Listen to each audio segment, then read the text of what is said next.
台湾道路交通安全环境改善的状况如何？交通部自去年开始参内政部加强执法，佮有进行过路人行路的环境改善。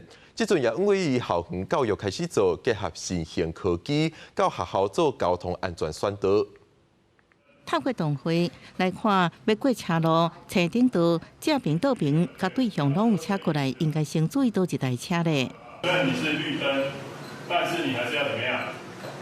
你还是要注意一下，对面的车子。然后也可以用影片，也可以用游戏。这是交通部文研所开发的教学辅助软体主题副行路、骑脚踏车演练等等，只要常常看到的事故，建立合适情景，培养危险监视能力。即马大家拢安全意识，要学校自主形成周边环境，为囡仔打造出虚拟实景的交通课程。左边是不是确定是红灯？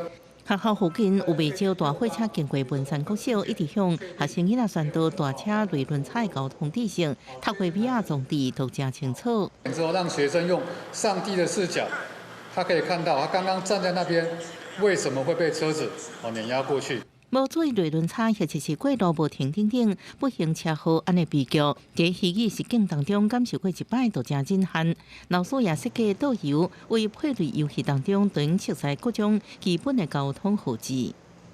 玩法很多啦，这样子，这是我们最基础的开发出来的桌游。有时候孩子只是图对图而已，可是我们丢出来的时候要孩子讲出来，例如说禁止停车。学校希望囡仔拢是交通安全的种子，导导影响身躯边的人，自细汉建立实在安全概念。学者表示，教育工程执法是交通安全三大重要要素，源头就是教育，也是有法度伫短时间看出成效的。在过红绿灯那种安定感，以及他走路的时候他需要的那种安全感是很重要的。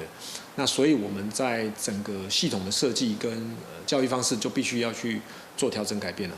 学者分析，尤其过去18岁以上少年族群，机车交通事故多，为校园开始进行交通安全教育，加上社会气氛改变之下，为车本主义到人本交通，有希望重新建立交通安全文化。记者综合报道。